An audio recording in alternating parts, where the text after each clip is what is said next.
Deus abençoe, irmãos, no nome do Senhor Jesus Cristo. É um prazer mais uma vez estar aqui, fazendo esse programa, que tem dado grandes testemunhos, né? Temos recebido testemunho do Brasil inteiro, de irmãos, que têm sido abençoados por esses programas Jovens Essemiros e também o Momento de Conversa, né? Também as lives Jovens Guerreiros também, nós temos tido muitos testemunhos. E mais uma vez estamos aqui, né? Temos aí os irmãos aqui que estão nos ajudando, irmão João, irmão Mateus, e com o objetivo de ajudar, de abençoar, e temos como ponto de partida Jesus Cristo. Amém? Nós vamos então direto para o nosso tema. Os irmãos viram o tema aí. Nós vamos falar sobre o cientista do diabo versus William Branham, né? Nós falamos isso no programa retrasado, né? Sobre o cientista do diabo versus William Branham. E hoje nós vamos continuar falando sobre esse tema. Talvez os irmãos falem assim, não, mas que afirmação rude, né? Pode parecer rude, né? Falar cientistas do diabo. Mas não fui eu que falei. O irmão Branham que disse que os cientistas são do diabo, né? E eu gostaria de partir através dessa citação do irmão Branham, ele falando que os cientistas são do diabo. E nós vamos para a nossa leitura oficial e depois, né, como ponto de partida, nós sempre usamos a Bíblia na pregação para mostrar que Deus é o absoluto, né? Vamos ler João capítulo 10, verso 1, que diz assim: na verdade, eu vos digo que aquele que não entra pela porta no curral das ovelhas, mas sobe por outra parte, é ladrão e salteador. Aquele, porém, que entra pela porta é o pastor das ovelhas. A este o porteiro abre, e as ovelhas ouvem a sua voz, e chama pelo nome as suas ovelhas, e as traz para fora. E quando tira para fora as suas ovelhas, vai adiante delas, e as ovelhas o seguem, porque conhecem a sua voz. Mas de modo nenhum seguirão o estranho, antes fugirão dele, porque não conhecem a voz dos estranhos. Bem, essa é a noiva, né? Nós conhecemos só a voz do nosso sumo pastor. O irmão Branham, na mensagem E Não Sabeis, ele fala sobre 3 irmãos que tiveram 3 sonhos em sequência. Esses 3 irmãos, eles não sabiam que o outro tinha sonhado. Eles simplesmente, um chegou no irmão Branham, falou: irmão Branham, eu tive um sonho. Contou, de repente um outro apareceu. E por terceiro um outro apareceu, né? Primeiro uma irmã falou com ele, depois um outro irmão, Junior Jackson, e mais um outro irmão depois. O irmão Branham disse que nenhum sabia do sonho do outro, né? Simplesmente chegaram e contaram para o irmão Branham. O irmão Branham disse que o sonho desses irmãos, em resumo, se os irmãos quiserem ver na íntegra o que o irmão Branham fala, está na mensagem E Não Sabeis, para os irmãos se inteirarem e talvez meditar mais a fundo sobre isso. Mas primeiro veio uma irmã falando que eles foram numa espécie de uma feira e aí o filho esbarrou numas maçãs, as maçãs caíram e as maçãs estavam mordidas, né?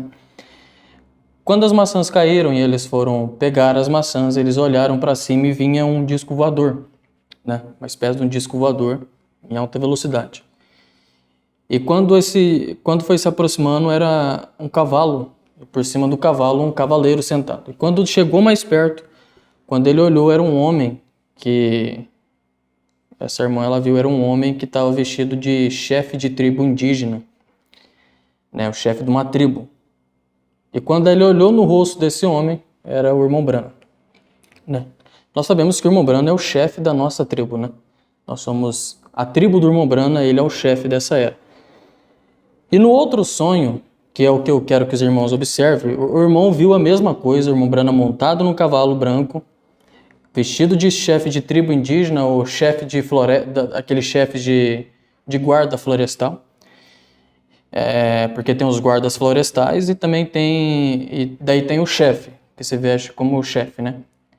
E aí ele disse que viu o irmão Branham montado nesse cavalo, e o irmão Branham, ele sobrevoou o céu naquele cavalo, e o irmão Branham soltou a voz sua, bem forte, com muita autoridade no sonho diz, com uma autoridade tão grande que todo mundo que estava ali entendeu o que o irmão Brana disse.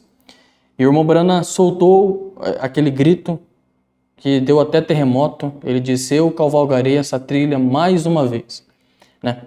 E aquele estrondo foi tão grande que o irmão disse que viu no sonho alguns cientistas. Eles mexiam nos seus tubos, fazendo os seus ensaios, os seus experimentos. Enquanto eles faziam aqueles experimentos, o irmão Brana soltou a voz: eu caminharei essa trilha mais uma vez, fez aquele estrondo, que é o estrondo da palavra. Eles se arrepiaram, os cientistas, olharam para cima, depois abaixaram o ombro e continuaram os seus experimentos científicos. A irmão Brana, ele diz assim no parágrafo 237, o irmão Brana diz assim: na manhã seguinte, ou seja, o irmão teve o sonho de noite, na manhã seguinte, o irmão Brana diz assim, foi sábado, na manhã seguinte eu preguei sobre os cientistas são do diabo. E ele disse, cientistas, eles estavam colocando coisas em tubos e misturando-os. Você parou o cavalo, levantou suas mãos e começou a gritar: eu cavalgarei esse caminho mais uma vez. Ele disse que a terra inteira se sacudiu. Essa gente se sacudiu, olhando um ao outro. Olharam para cima para você, encolheram os ombros e seguiram com suas investigações científicas. Ou seja, o irmão Brana é bem claro em dizer aqui, ele colocou o tema da sua mensagem de os cientistas são do diabo.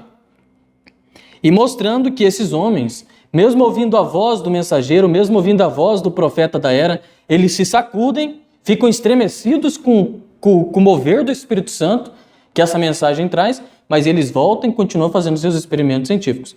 Por isso que o nosso tema é cientistas do diabo versus William Brana, porque esses cientistas, esses filósofos, esses homens que fazem os seus estudos, eles não olham para Deus. E com o seu estudo, eles fazem você se afastar mais da palavra.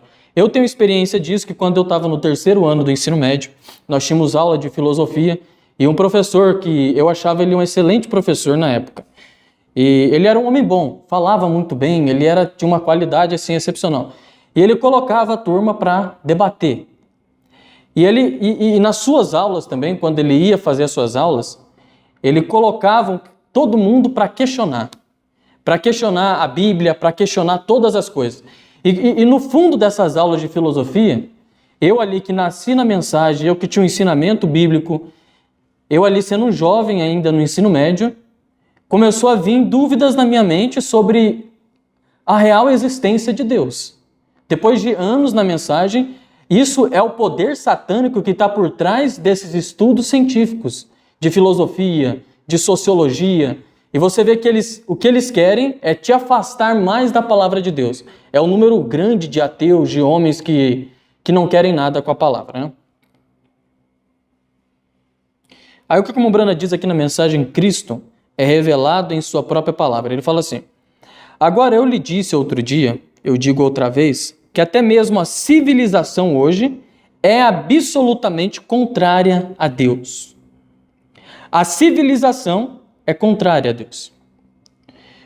Só parando aqui um minuto, os irmãos vão lembrar que a primeira raça, a primeira linhagem que criou a civilização foi a semente de Satanás, semente da serpente. Caim foi o primeiro a fazer uma civilização. Então a gente sabe que a civilização, ela veio da semente da serpente, né? O irmão Brana diz assim: a educação está a milhões de milhas dele. A ciência está tentando desaprovar a Deus, através de seminários teológicos, escolas e salas de ciências, e assim sucessivamente.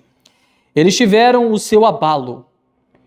E aquela visão outra noite do homem, quando ele gritou para aqueles cientistas lá embaixo, derramando aquela coisa assim, eles simplesmente viraram e olharam para cima e seguiram em frente. Lá haverá mais um percurso. Eu quero que os irmãos entendam uma coisa aqui.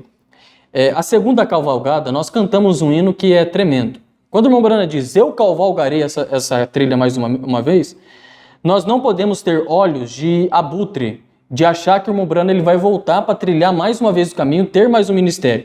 Nós temos que ter olhos de águia. Todos os ministérios que vieram, os grandes ministérios, o irmão Brana diz assim, eu vim cumprir o ministério de Moisés e Elias. Vamos olhar então para esses dois então. Moisés, ele veio, trilhou o seu caminho, trilhou a sua trilha, Só que qual era a ordem que foi dada para Moisés? Você levará o povo à terra prometida, não era isso? Moisés levou o povo para a terra prometida? Não, eles ficaram vagando no deserto. Quem colocou o povo na terra prometida foi Josué. Ou seja, a segunda cavalgada do ministério que Deus deu para Moisés cumpriu no ministério de Josué. E o irmão Brana diz na mensagem, assim como fui com Moisés, serei contigo. O irmão Brana diz que o ministério de Josué foi maior do que de Moisés. O irmão Brana diz que veio cumprir o ministério de Elias. Elias, a ordem foi para ele ungir 3 reis, certo? 3 homens. Era para ele ungir Eliseu, o rei da Síria, e ungir Jeú, certo? Ele foi lá e ungiu Eliseu. Mas quem que foi ungir os outros 2? Ele foi embora, foi na carruagem de fogo sem ungir os outros 2. Quem que foi que ungiu os outros 2? Eliseu. E nós sabemos que Eliseu recebeu porção dobrada do espírito de Elias. Ou seja, o ministério da segunda cavalgada é maior do que o ministério da primeira cavalgada. A Bíblia diz que a glória da segunda casa será maior do que a primeira. O ministério hoje da noiva, do Josué do tempo do fim, do Eliseu do tempo do fim, é maior do que o ministério do irmão Brana, certo? Não estamos desaprovando o irmão Brana de forma alguma, nós cremos fielmente na mensagem do irmão Brana, por isso que nós seguimos ele. E para nós seguirmos na segunda cavalgada, nós temos que olhar para a primeira. É o mesmo caminho, é a única diferença que tem uma primeira e uma segunda cavalgada. Nós estamos na segunda cavalgada. Nós temos que crer nessas verdades, né? Então, quando chega na segunda cavalgada, quando o irmão Brana diz, eu cavalgarei essa segunda cavalgada, os grandes sábios, os inteligentes, os homens grandes sábios, eles olharam para aquilo e simplesmente rejeitaram, né? Foi um estrondo. Isso foi um estrondo, isso abalou muita gente, como a abertura da palavra quando ela chegou, abalou muita gente, mas eles abaixaram os ombros, continuaram seus experimentos científicos. E não estou falando aqui de cientistas que mexem no laboratório. Nós temos filósofos, o irmão Brana fala de teólogos, homens dentro da mensagem que são cientistas, mas fora da palavra, né?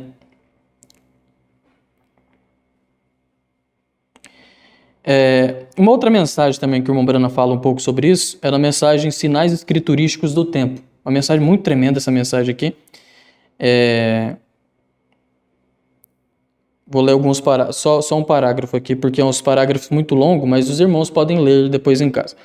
O Brana diz assim, eu recordo, há não muito tempo atrás, em Louisville, Kentucky, onde eu morava do outro lado do rio, em Indiana. Eles tinham uma baleia ali, em um vagão plataforma, certo riquezinho que tinha mais inteligência do que sabia como controlá-la, disse, agora vocês ouviram a velha fábula da baleia engolindo Jonas. Ele apanhou uma bola de beisebol, colocou no esôfago da baleia e ele disse, veja aqui, disse, é uma bola de beisebol, não passa por aqui. Tá vendo? Esse rapaz, ele estava tentando provar que a Bíblia estava mentindo. Então ele pegou a bola de beisebol, colocou no esôfago, né? Ou seja, na garganta da baleia e falou, ó, a bola de beisebol não passa pela garganta da baleia. Então estava tentando dizer assim, como é que Jonas ia passar, né? Ele disse, a velha fábula de Jonas ser engolido pela baleia, ele disse, é só uma fábula. Aquilo foi muito para eu engolir. Eu disse, só um momento, Senhor. Ele explicou aquilo. Disse-me, quão impossível era para um homem passar por aquela garganta. Eu disse, você faltou em ler a Escritura, Senhor. Aquilo não é uma fábula, é a verdade. Ele olhou para mim e disse, quem é você? Eu disse, eu sou o reverendo Brana, sou do outro lado do rio. Ele disse, sei, é um pregador que crê naquilo. Eu disse, com todo o meu coração, com todo o meu coração. Bem, você sabe, ele disse, veja aqui, Senhor, não discutindo, eu admiro sua posição e assim por diante, mas disse, cientificamente, disse, você não pode colocar nem mesmo sua mão em sua garganta. Eu disse, Senhor, você não lê a Escritura corretamente. A Bíblia diz que este era um peixe preparado e especial, isso é certo. Deus disse que ele preparou um peixe, ele era especial. Eu creio que o que Deus diz é verdade. Esse era especial. Com seus óculos, franziu o seu nariz 2 ou 3 vezes e seguiu com sua palestra. Então você vê assim, o que eles fazem é tentar distorcer a palavra. Nós vemos muita discussão na mensagem de pontos escriturísticos que eles tentam provar, que isso acaba invalidando a palavra, né? Numa outra mensagem, o irmão Brana diz assim, se a Bíblia tivesse dito que Jonas engoliu a baleia, eu teria crido também. Então essa é a atitude de um cristão, né? O que a Bíblia diz pode parecer que é impossível para nós entender, mas se ela disse, é verdade. Essa é a diferença entre os cientistas do diabo e os cientistas de Deus. Nós cremos em tudo que a Bíblia diz, em tudo que o nosso profeta diz, E os cientistas do diabo, eles fazem seus experimentos científicos, tenta provar através da razão que a Bíblia está falando, né? Mas eu tô mostrando isso aqui para os irmãos entenderem por que eu coloquei o título de Cientistas do Diabo, né? Mas o nosso tema é Cientistas do Diabo versus William Branham. Nós mostramos nos programas passados alguns homens, né? Que eles fizeram né, alguns estudos. E o irmão Branham, quando ele vai falar de Einstein, que fez o seu estudo, ele fala assim, se Einstein tivesse colocado um ponto espiritual nisso, ele teria nos ensinado algo. E assim também, né, eu fiz algumas meditações e eu percebi que outros homens também, se eles tivessem pego aqueles estudos científicos e aplicado na forma espiritual, eles teriam nos ensinado algo. Se eles não ficassem só na razão e fosse para a palavra, teria nos ensinado muita coisa, né? Nós falamos de Einstein, falamos de Platão, de Freud, falamos do Dr. Newberg. Hoje nós vamos falar um pouco sobre um outro filósofo chamado Platão. Eu creio que os irmãos conhecem, quem passou pela escola conhece esse homem. Platão foi um grande filósofo e ele escreveu uma grande obra, que até hoje é muito vendido esse livro. Você vê que ele faleceu há muito tempo atrás, mas ainda assim o seu livro é muito vendido nos dias de hoje. O nome do livro que ele escreveu se chama A República. Agora, uma coisa que eu quero que os irmãos observem, num capítulo, ele fala sobre a caverna, né? Ou seja, tem pessoas que tiram, né, isso do livro e foi colocado o título de A Caverna de Platão. Ele falou uma coisa ali que nos chama muita atenção naquela sua parábola, vamos dizer assim. Ele estava tentando mostrar uma coisa para nós, mas ele não aplicou espiritualmente aquilo. Ele mostra que numa caverna tinha homens que estavam escravos, amarrados dentro da caverna, tudo escuro. Eles não podiam olhar a luz do dia, não podiam olhar lá fora, eles estavam escravizados dentro da caverna. E algumas pessoas, né, que trabalhavam para tentar interter aqueles homens, para eles não ficarem querendo sair ou tentar escapar, eles colocavam uma espécie de um telão e colocavam algumas coisas para eles ficarem vendo através da tela. Por exemplo, eles jogavam a luz e faziam algumas imagens para fazer uma sombra para eles ficarem olhando aquilo, né? Fazia uma girafa, uma árvore. E eles ficavam intertidos naquilo ali que não dava mais vontade deles saírem da caverna. Mas Platão diz que um conseguiu escapar. Ele conseguiu ir para fora e conseguiu ver a realidade. Ele conseguiu ver a girafa verdadeira. Ele conseguiu ver as árvores verdadeiras. Ele viu o que era real. E ele ficou tão encantado porque o que ele estava acostumado dentro da caverna era só ver coisas falsas, coisas que não eram reais. E ele estava intertido com aquilo lá, mas ele conseguiu escapar. Ele, de uma forma, conseguiu escapar e viu o que era real. E ele falou assim, eu vou voltar lá para a caverna para tentar tirar eles de lá, porque aquilo lá não é real. Mas quando ele voltou para tentar tirar as pessoas de lá, o que ele encontrou foi resistência. Ele falou, para que eu vou sair daqui? Aqui eu recebo comida, aqui eu recebo essas imagens aí, eu não preciso sair daqui, não preciso ir para o real. Eu vou ficar aqui preso. E ele tentou nos mostrar de pessoas que estão presas em alguma coisa, né? Tentou mostrar isso no lado natural. Mas se os irmãos olharem para o irmão Branham, nós olharmos do lado espiritual, nós estamos vivendo numa caverna também. Nós vivemos numa caverna de que as coisas não são reais. O irmão Branham diz que o mundo sobrenatural é mais real do que você pegar um copo de água. Então nós não estamos vivendo no mundo real. Mas nós tivemos um homem que saiu da caverna. O nome dele chamava William Branham. E ele saiu da caverna e viu as coisas reais. Aquilo que o olho não pode ver, aquilo que o ouvido não pode ouvir, aquilo que o coração não pode sentir. Ele viu coisas que ele não queria mais voltar. Mas havia uma missão para ele vir alertar um povo que existe um mundo real fora desse. Um mundo que aqui nós vemos as coisas, estamos acostumados. Falar, para que eu vou sair? Eu tenho um emprego bom. Eu como todo dia, aqui é bom, para que eu vou querer me esforçar para sair daqui? Mas um homem saiu daqui, e ele viu que não vale mais a pena. O irmão Branham diz que quando ele voltou para o corpo dele, Ele falou, aquilo me deu um impulso mais forte para mim querer sair daqui, porque existe uma terra muito melhor do que essa. Uma terra que emana leite e mel. Então Platão, nos seus estudos científicos, ele foi até um ponto, mas chegou um profeta que ele viveu isso de uma forma tão sobrenatural, que ele voltou para nos avisar. E o que ele encontra hoje? O que o irmão Brando está encontrando hoje? Pessoas resistindo. Ele prega a mensagem do sinal, as pessoas resistem. Ele prega a mensagem de desespero, depois as pessoas resistem. O que ele encontra é resistência. Pessoas querendo ficar no mundo imaginário. Presos a circunstâncias. Olhando só para coisas que não são verdades. Quando um homem foi para o mundo real, viu as coisas reais, aquilo que o olho nunca viu, o ouvido nunca ouviu, aquele mundo tão real que ele foi para lá, mas quando ele volta ele encontra resistência. Mas graças a Deus que eu e você somos um daqueles que queremos tirar essas correntes, essas correntes que nos prendem, né? Nós queremos tirar isso aqui para nós irmos para o mesmo lugar que o irmão Brando está hoje, né? Graças a Deus. Na mensagem Coisas que eu disse, o profeta diz assim: Deus está crescendo e indo. Ele foi preparar lugar para nós. O lugar eterno consigo mesmo. Não lugar como um hospital para pestilentos, onde morrem, adulteram e toda a imundície do mundo aqui. Se a sua mente está naquilo, isso mostra que isso nunca entrou em contato com Deus, vem? Você está emocionado. Você tem uma ilusão mental, tá vendo? Esse mundo aqui é uma ilusão mental. Você já parou para pensar isso? O que nós estamos vivendo aqui, esse natural, é ilusão, não é nada real aqui. Nós viemos aqui com o propósito de servir a Deus. E as pessoas não estão vindo aqui cumprir o propósito que Deus deu para eles, né? Você tem uma ilusão mental. Você está simplesmente unindo-se a uma igreja. Diz, bem, eu pertenço a isso, minha mãe pertence àquilo.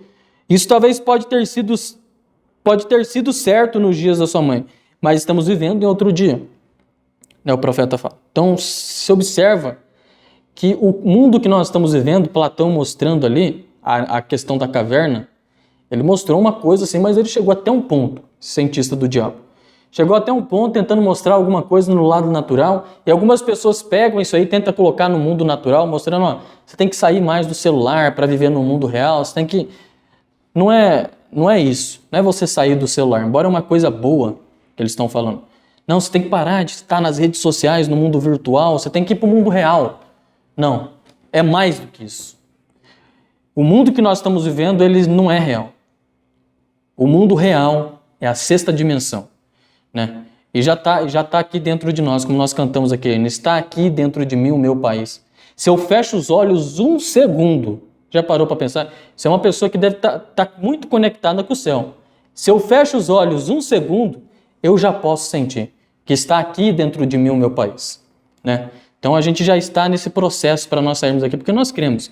Nós já pegamos a chave que é a revelação, estamos tirando essas correntes que nos prendem para nós irmos para o lugar que o irmão Brana foi também. Graças a Deus por essa mensagem, né? Você vê assim, que se você ficar só baseado na ciência de Platão, você não vai chegar em lugar nenhum. Mas se você ficar baseado na mensagem, isso sim vai te trazer vida. Agora isso aqui, eu vou falar um outro cientista aqui, que eu já falei em um programa passado, a respeito da cor âmbar, né? Primeiro programa que nós fizemos da série de Ezequiel, nós ainda não terminamos, pretendemos terminar aquela série. Eu falei sobre Isaac Newton, né? Isaac Newton eu gostaria de falar aqui também, porque isso aqui é muito importante, né? Isaac Newton, ele foi numa feira e ele ganhou de presente de uma senhora um prisma, né? Que é uma forma de um triângulo, ele tem alguns lados, né? Muitos lados. E nós sabemos que um diamante ele é parecido com... Ele é um prisma, o diamante é um prisma, né? Mas ele não tinha recebido um diamante, ele recebeu um prisma de vidro ali, né? E ele pegou aquele prisma e ele deixou na janela da casa dele ali só para enfeitar, né? E aí ele observou, ele abriu a janela, ele viu que o sol bateu no prisma e quando bateu no prisma aquilo refletiu na cortina 7 cores, né? Aquilo refletiu 7 cores quando o sol bateu. Nós sabemos que o Sol ele tem a cor âmbar. O irmão Branham diz que a cor original é a cor âmbar. Então aquela cor original bateu no prisma e da cor original saiu 7 cores, né? E ele fez estudos sobre as cores, né?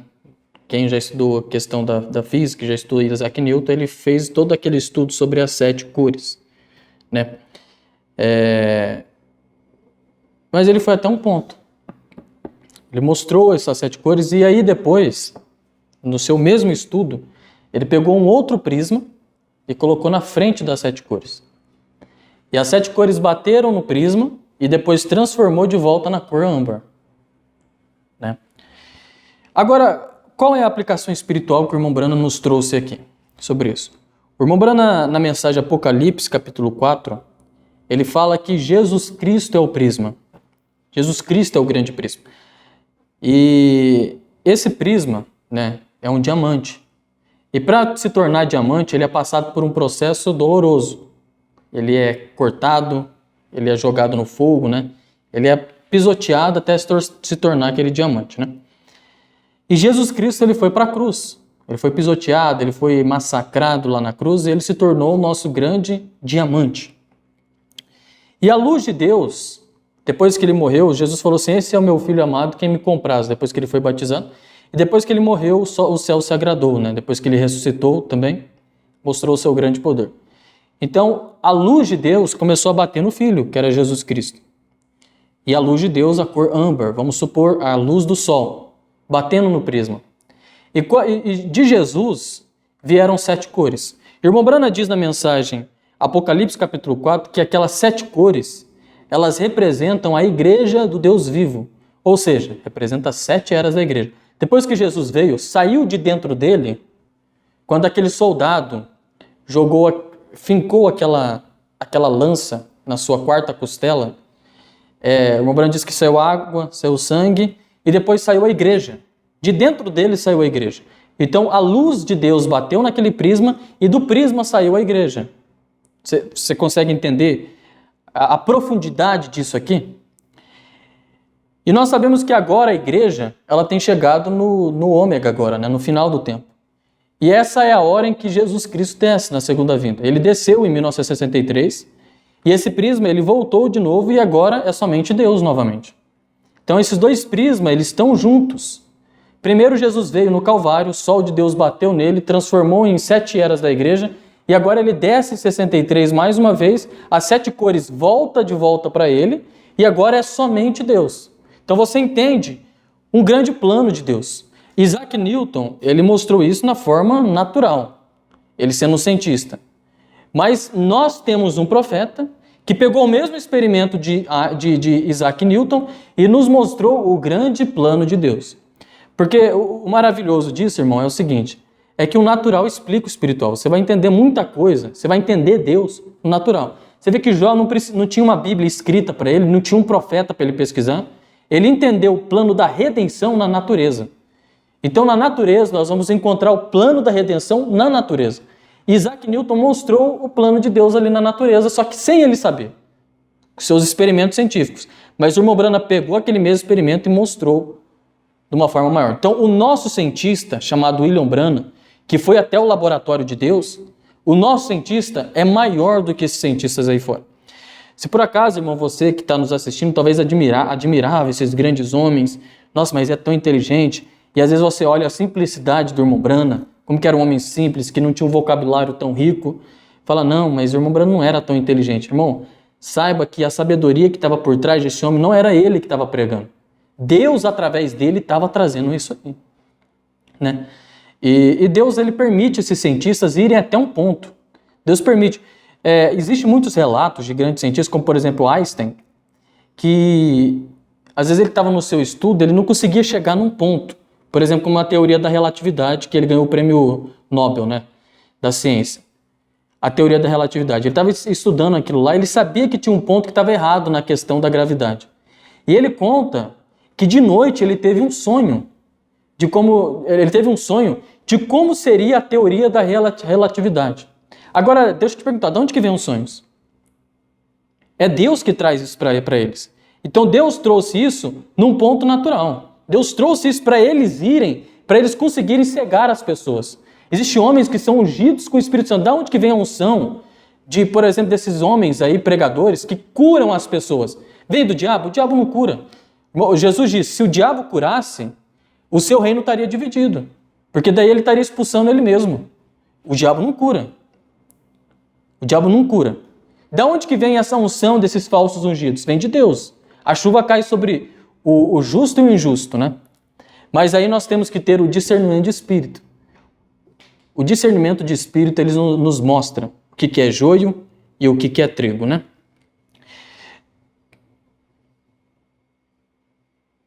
Se os irmãos quiserem, eu não vou ler aqui os parágrafos, porque são muitos, mas o irmão Brana diz isso aí sobre Isaac Newton. Ele não cita o nome de Isaac Newton, mas nós vemos isso, o experimento de Isaac Newton, né? Que combina exatamente com isso aqui, que ele chegou num ponto. O irmão Brana foi além do ponto, né? Na mensagem de Apocalipse, capítulo 4, segunda parte, a partir do parágrafo 189, os irmãos vão encontrar isso aqui. Então, eu creio que é isso, irmão. Eu creio que te ajudou de alguma forma esse programa, para nós vermos que o nosso Deus é maior do que os cientistas, né? O Deus que estava através do irmão Brana era maior. E agora nós estamos na segunda cavalgada. A segunda cavalgada é maior do que a primeira. A glória da segunda casa sempre é maior do que a primeira casa.